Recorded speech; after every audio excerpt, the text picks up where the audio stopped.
อันนี้เขาจะanh như đang tự chấm tên nấu cà สี một ngày tự đi đâu cũng cho người ta bắt để xem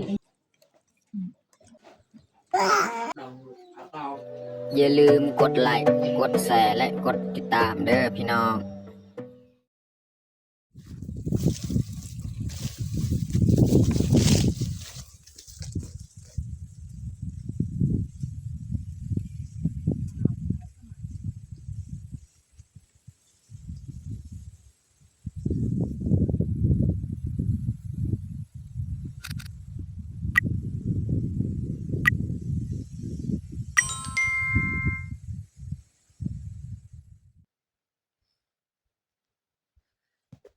ครับสบายดีแล้วก็สวัสดีเบิร์ดสู่ครูสู่คนเนาะยินดีต้อนรับเข้าสู่ซองเบายืงแล้วก็มื้อนี้ก็พาน้องพลอยกับเมียเข้าไปลกมันเพราะมันของเฮานี่ก็เบิดแล้วก็เลยมื้อนี้นี่เฮาสิเข้าไปลกมันเนาะหลังจากเขาลกมันแล้วเฮาก็สิไปเบิ่งกล้วยเนาะกล้วยของเฮาอยู่เทิงนี่ว่ามันสิมากของมันนี่มันจะเต็มเม็ดเต็มหน่วยหรือบ่เนาะถ้าว่ามันเต็มเม็ดเต็มหน่วยเฮาก็สิเอาเลยเนาะมากล้วยของเฮาเนาะส่วนน้องแพงก็ยังอยู่บ้านเนาะเอาบ่อะไรห่างมีแต่ทุกคนติดตามเบิ่งติดตามชมกับพวกเฮาได้ยาวๆเลยตอนนี้เฮาก็เริ่มออกเลยเฮาขึ้นไปลกมันอยู่เทิงหั่นเนาะส่วนมะกล้วยที่เฮาว่าสิไปเอานี่แม่นอยู่พูนเนาะ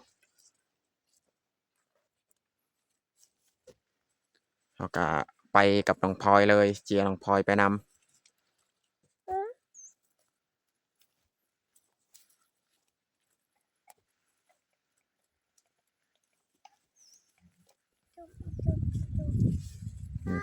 บนนี้แหละเฮาสิลกมัน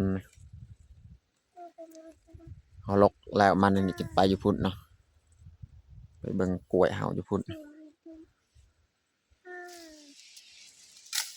นี่เขาจะลกเลยมันของเฮามื้อนี้นี่ล่มซิงแห้งไง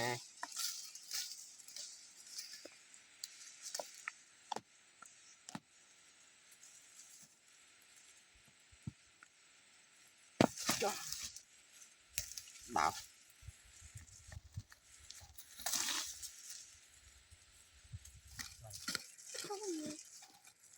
นี่เขาจะขุดเอา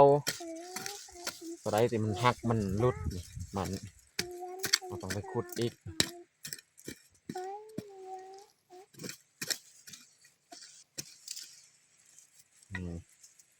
ต้นใหญ่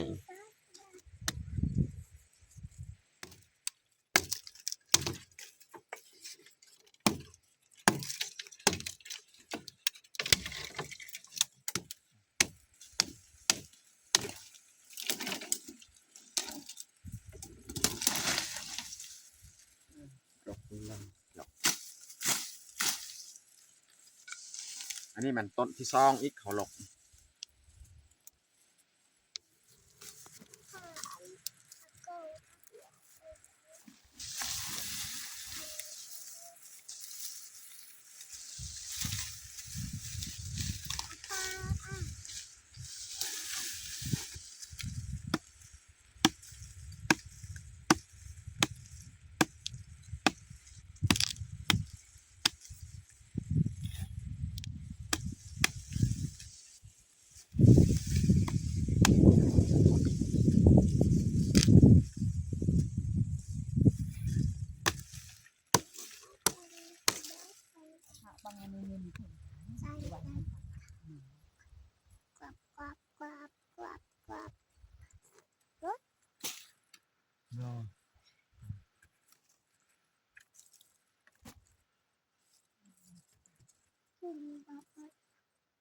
นี่เขาจะยัดเลยมันของเขา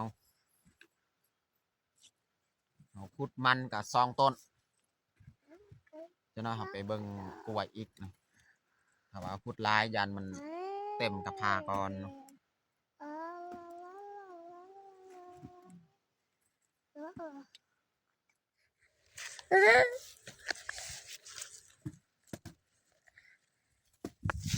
อันนี้เมียจะเอาเลยนี่กล้วยนะ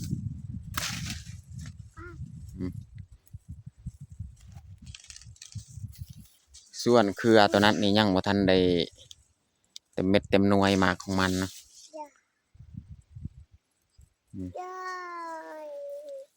เอาเครือหนึ่งเนาะพูดทั้งพุ่นก็มีคือกันเนาะแต่ว่ายังบ่ทันได้มากมันบ่ทันได้เต็มเนาะ แล้วจบก็ดับ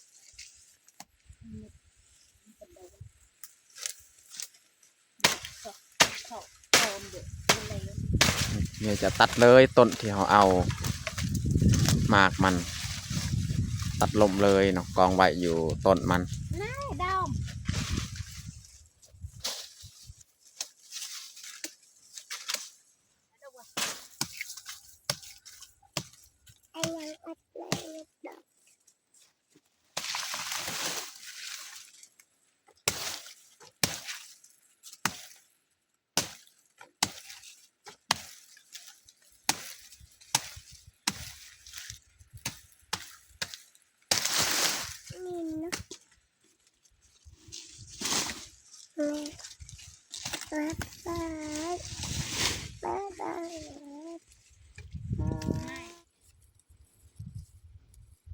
ตอนนี้เขาก็เอามือเลยกวดของเขากลับไปยัดใส่กระพาหันเนาะ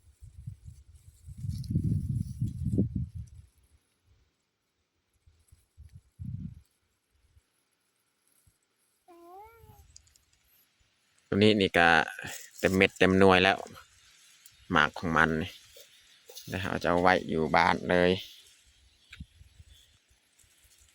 เอายัดใส่กระพานแล้วใส่กระพามันอ้าวน้องพลอยแบกได้ปะยกเบิ้งเอาขึ้นอันนี้เมียจะตัดออกก่อนเนาะแล้วจึงยัดใส่กระพาจักหน่อยเนาะตัดเป็นวีเอา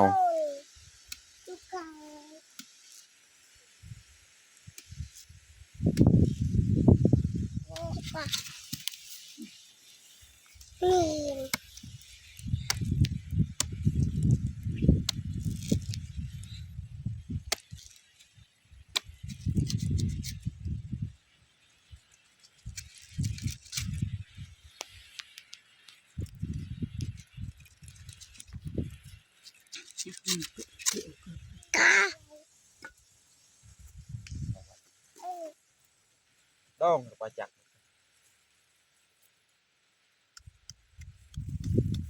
เฟสดูกันก็ยังงี้ลันก็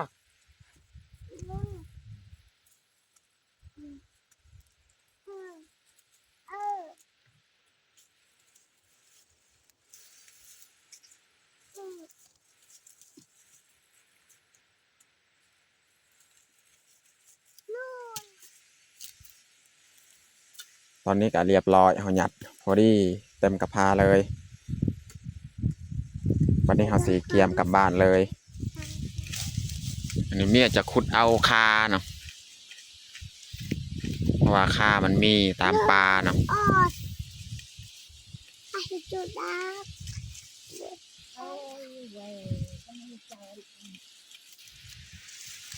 เราจะขุดเอาเลยคาเนี่ยเอาไว้เพราะว่าใกล้ๆสีมาฮอดนี่มันมีงานพี่น้องเนาะงานทางบ้านเฮาก็คือครอบครัวเฮานี่แหละงานที่เฮาสิจัดเกี่ยวกับการกินดองของน้องเย่งนี่แหละใกล้ๆสีมาฮอดนี่แหละก็เลยเฮาต้องได้เตรียมไว้เพราะว่าจะเป็นข้าวน้ำต่างๆศีลปลาอาหารต่างๆอันนี้เขาจะขุดคานี่เพื่อจะปรุงแต่งเวลาเราเฮ็ดอาหารต่างๆเนาะหัวใหญ่ๆเลยคานี่คาตามปลานี่บ่แม่นคาเขาปลูกนะพี่น้องแต่ว่านี่อยู่ส่วนมันเขาเอาตามปลากับแห้งมีลายพี่น้องเนาะ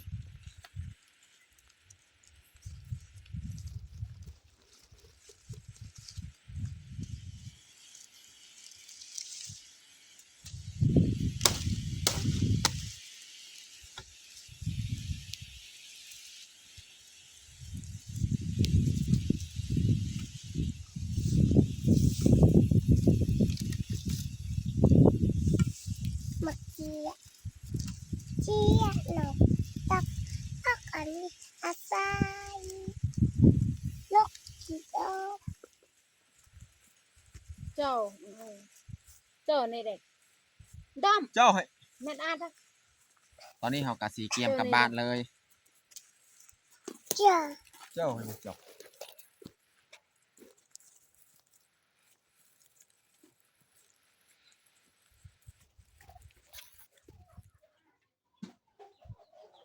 ตอนนี้เฮากะมาฮอดบ้าน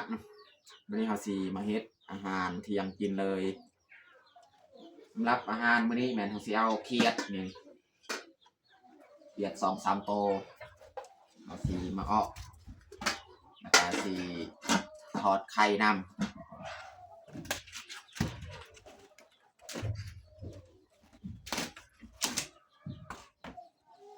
นี่แหละเขียดของเฮา3 โตวเหลือเนาะ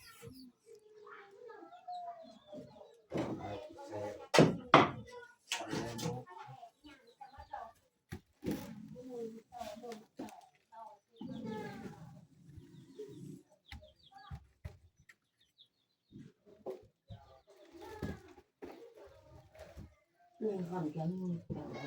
bây giờ lấy tay nó về mày trổ tí rồi chị mày đã dư làm bá may bây giờ mày tay nó về mày mà hành chào mày thằng dân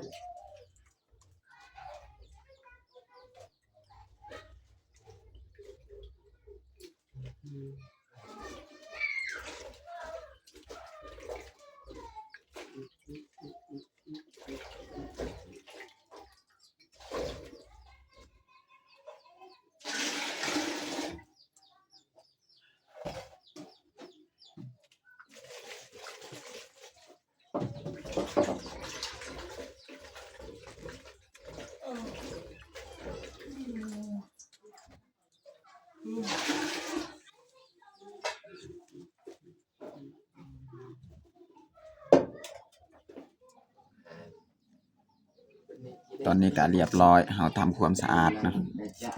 แต่เราจะซับหรือว่าฝักเลยเนาะ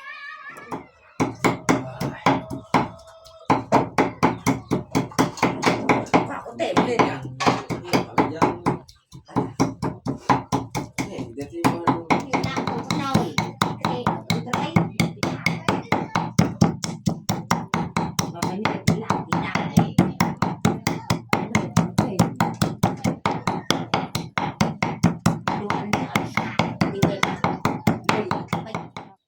làm này không gọi là จะใส่ใส่หม้อนี่น้อยนึงน้ำสิออกแล้วก็ใส่ผักนำน้อยนึงเนาะ làm cái này เอาสิตำพริกกระเทียม hai nhà đã ốp hai nhà giờ nhà bạn toàn sao vậy nè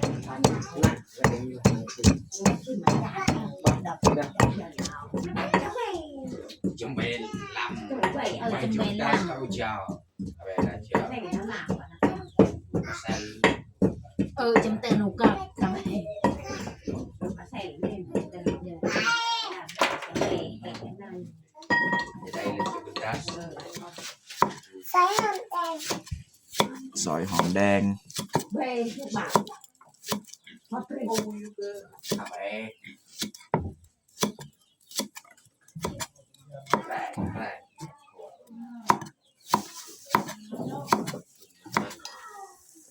ใส่บักพริกกระเทียมหัวสิไข่ตำรวมเลย hay là sao แล้วก็ใส่หอมแดง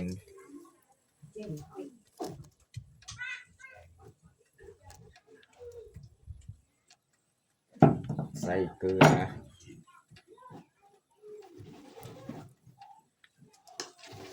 ใส่ผงนัว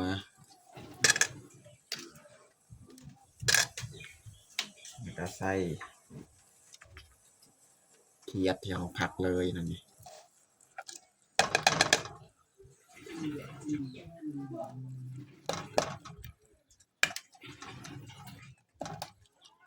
nó có ติจะมานี่มาโบ้สาวนี่พี่น้องไม่ได้เฮาสิใส่ผักจังหน่อยเนาะใส่ผักหน่อยนึง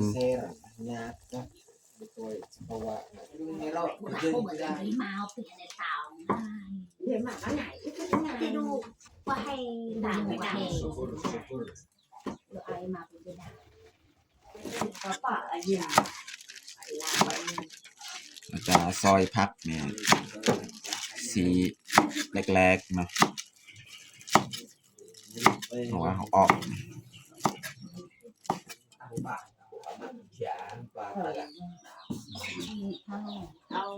ไม่ได้เขาสีใส่ผักเลย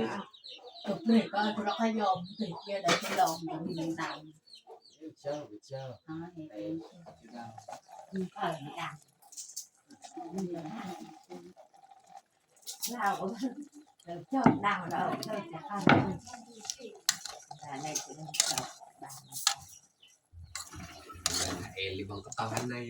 trong lại được con chân đi tao nghe với chân nó tự đi nào không bị gì nữa không ngại tự đi mà còn được lắm là chân là ai là chân mình thì là được con lại được đào không cho đau về đồng trời dạo này nó đau mà còn về khắp cái đào về ตอนนี้ก็สุกเรียบร้อยพี่น้องเนาะ có thêm mình lặng quay mà nó cũng cho người ta nó này mình làm mà ba mà nhảy nhảy được tí để dễ thì chơi cứ nhai là hai giờ là chờ là chào một trong bên chị lên luôn bên nghe luôn nghe em thì tăng chạy em thì nào là ngồi ở đặt chân đi Điện chào chào. đi chạy thì lâu các dân hai đứa bán người đã hết có vẻ cháy được có ở như này thành đâu nặng chứ ai đi ở ngay đi đây là mong dân được bán thì được bán bánh này bán này là gì dân anh đâu đâu anh chào mà tôi về hoặc cái sen cái nhện anh thì nồi này rồi nhà nồi đang thắng tem hay sen ở đây thì thôi chào ออกเคียดพี่น้องเนาะ ใส่ผักกาด makan nyama makan neng baru khơi tao tiêu khởi bởi vì chưa thì có tất cả phải như chân cái đơn về chào ตอนนี้ก็เรียบร้อยเฮาแต่งข้าวของเฮาเอาเคียดใส่ผักกาดนะพี่น้องเนาะสำหรับอาหารเที่ยงของเฮาก็บัดสำนี้แหละตอนนี้ก็เรียบร้อยเฮาแต่งข้าวของเฮาเดี๋ยวเฮาจะลงมือกินข้าวเที่ยงเลยเอามาทุกคนกินข้าวเที่ยงกัน thêm thằng nào đây ไข่นี่เฮาบ่ได้ทอดพี่น้องว่าเบายืงก็มีภารกิจที่ต้องเฮ็ดเนาะเลยฟ้าวเฮ็ดแต่เมนูอันนี้ไข่บ่ได้ทอดเพราะว่าเบายืงก็ฟ้าวสิไปเวียก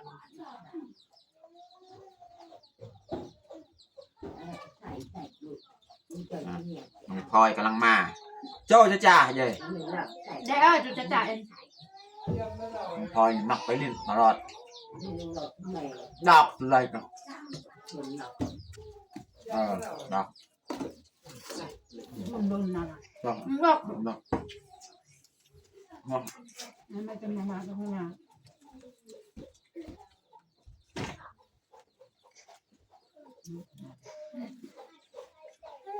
ยายยาย hay là tôi có về thêm เดี๋ยวขอตัด con mai bay mama อ้าวน้องพลอยเอิญลุงป้ามากินข้าว ao mamaกินข้าวเที่ยงหนึ่งกัน อ้าวยายยาย ก่อนกูอีก เอา mà yêu đây mình yêu đó vô ở về thì tình nào còn nữa vô nhiều cho cha nào biết nhưng tăng cái có đặt đây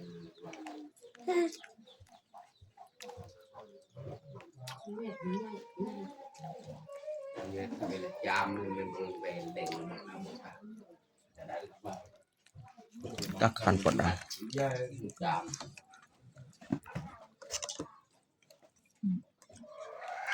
ออกเคียดพี่น้อง